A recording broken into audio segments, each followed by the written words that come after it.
it's Rob here with a look behind the scenes. It's Badass Overtime, giving you a chance to listen in to Sven's conversation with his guests after the show.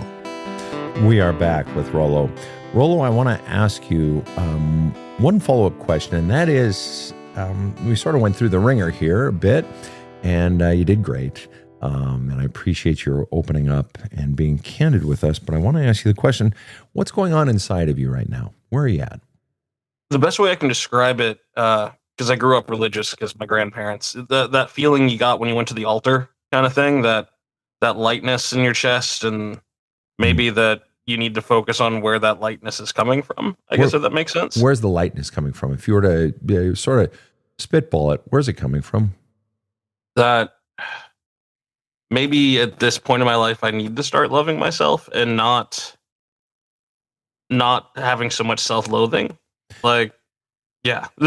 And what form? You know, KC mentioned that. Start loving yourself. You mentioned that. Start loving yourself. And many people, we hear that to the point where it's a cliche. What does that mean in your case as far as the mechanics? What's the how? What does that mean? I think for me, not muting myself as a person for everyone else, not drawing so back from who Rollo is, just living as that person. Not drawing back, not muting yourself. And then I would offer the most important part, as I was talking about there at the end. And I want you to go back to these chapters in There's a Hole in My Love Cup. And I want you to read back on the chapters on raw sewage, diamonds and raw sewage, but also on no. Okay. Because to love yourself begins with saying the word no. Okay? Because those no's inside of, and that comes with finding your anger too. And I don't necessarily mean it has to be at other people. I don't need you to confront any living, breathing human beings. There'll be times when you might, but inside of anger is the word no. No, it's not. You can't treat me that way. No, I don't want to do that. Quit pushing me. No, that's not fair to me. No, I don't like how that feels. No, honestly, I just don't feel like going out to dinner that night. Okay. No. No is a boundary. It's where we are here in the southern tip of New England, in the New York City area. There are stone walls between properties because that's how they made the land arable, farmable back in the day, because all these stones washed up from the ocean and they had to move them to the side of the property. They created them out. Those stone walls are boundaries. You can't come on my property. No.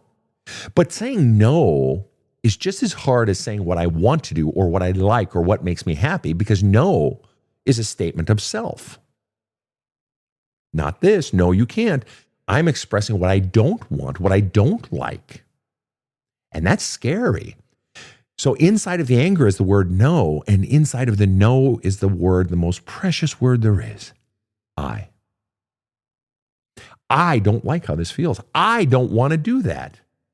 That's why putting up that no, putting up that boundary is so scary, because I'm showing you who I am. I'm saying I actually have value enough to say a no. So that self-love starts with, yes, exactly, not muting yourself. By saying, I'm a fucking lover. I like to love people. And I would encourage you, if you've never read him, go and read the writings of Leo Buscaglia, Buscaglia, fucking Italians.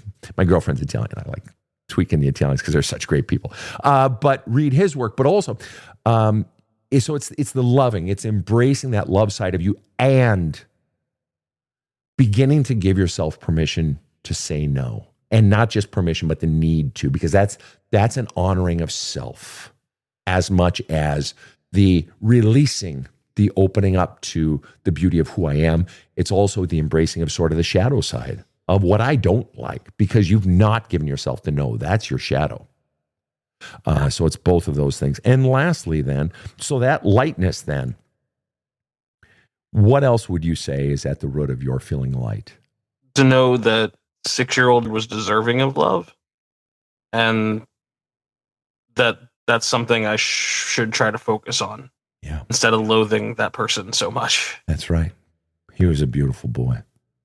There was literally nothing wrong with him. There never was. And there isn't today. There's literally nothing wrong with you. You were taught a lie. It was never true, and it's still not true. You're a beautiful man. You were just taught a lie, and it's just been confirmation bias ever since.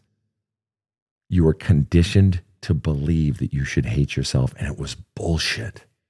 And I'm sorry, as you well know, autism does not justify make a child unlovable or being, having a big belly or being really skinny or being blind or missing an arm doesn't make a child unlovable. Children are beautiful, and you are a beautiful boy. They taught you a lie, and they did not love you. Their actions and their words did not convey love. That's what you need to be journaling on. Time to get your head wrapped around this. So the final question of this day is simply this. What % of the truth of your life do you want? 100%. Okay. Then if that be true, then that means for the first time in your life, you want to look at life as an adult. And I'm not going to defend mom and dad anymore.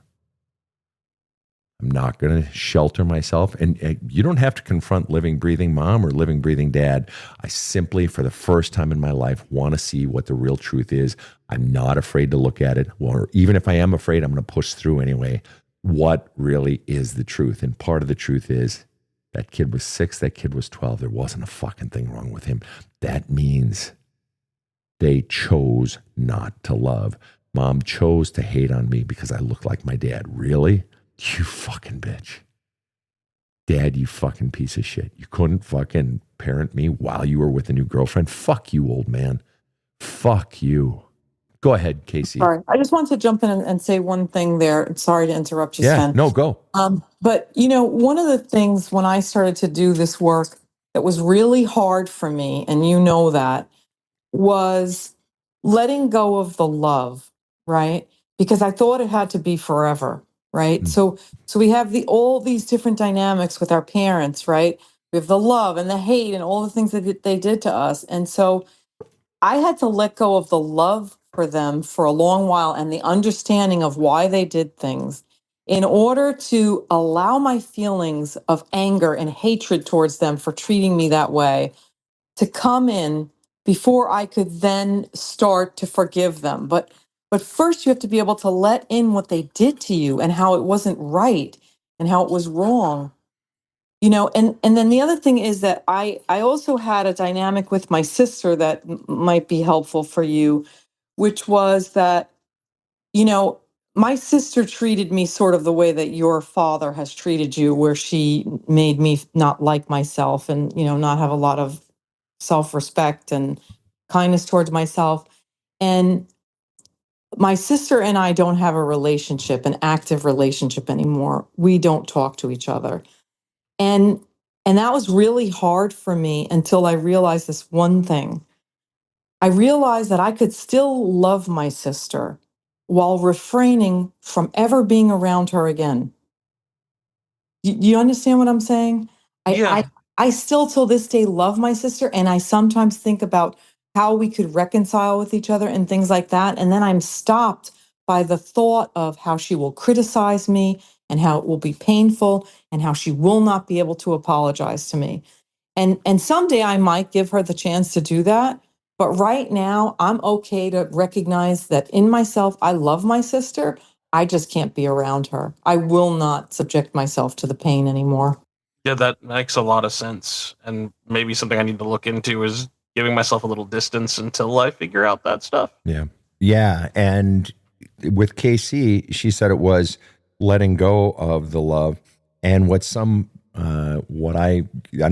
third option that I give clients is just allow for the possibility of, have you ever been in a relationship with someone before where, let's say you're in the middle of a fight or it's a day after a fight and you still kind of want to wring their fucking neck because you're mad at them, but you still love them, but you're frustrated as fuck, but you're sad that you guys fought. So you got all these fucking mixed feelings, right? Well, we've all been there. Of course we have. Or you have that with a sibling, mixed feelings.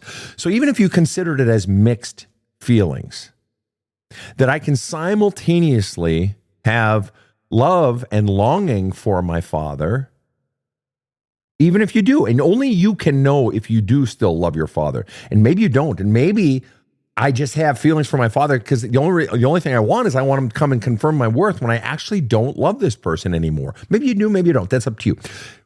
And I am angry and I fucking rage. I hate him for what he did. I don't just hate what he did. Oh, I hate the sinner, but love the man. No, I fucking hate him.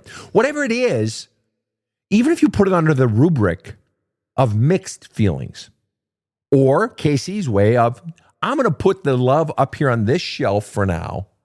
So however you choose to categorize it, there are multiple ways to work with it to give yourself permission to let that hate train or the anger train into the station so that it can finally offload all of those riders who have been on that fucking train for 40 years or whatever the number is. Some ideas there to play with. Definitely. Any final questions for us? No, you guys were really, really, really helpful in all of the best painful ways.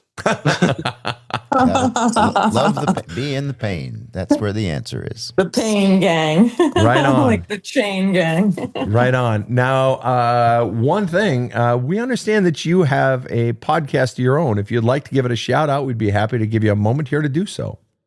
Yeah, it's just called the 2 Up Podcast. It's me and 2 friends making fun of each other's movie choices. 2 Up. Yep, 2-up. The numeral 2, the actual number 2? Yep, the number 2. And then UP 2 Up. Yep. It's on YouTube. It's basically my friends making fun of my movie choices. There we go. I like that. Why would we ever make fun of each other, Sven? It doesn't make sense.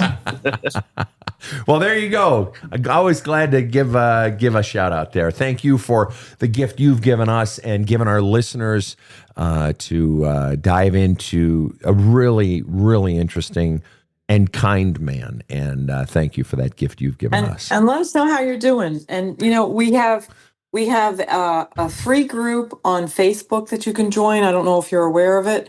And then we also have Community Plus, which is a monthly subscription, if that would benefit you. But definitely come back and let us know how you're doing. Mm-hmm. Thank you. Yeah, I'm very active in the Facebook group. It helped me actually get to the point to leave when I did. Wonderful. Wow.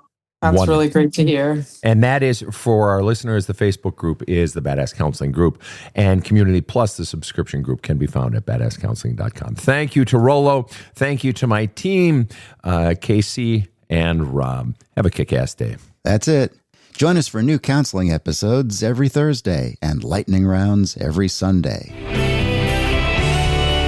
Thanks for listening to Badass Overtime. Now go out and slay some demons and have a kick-ass day.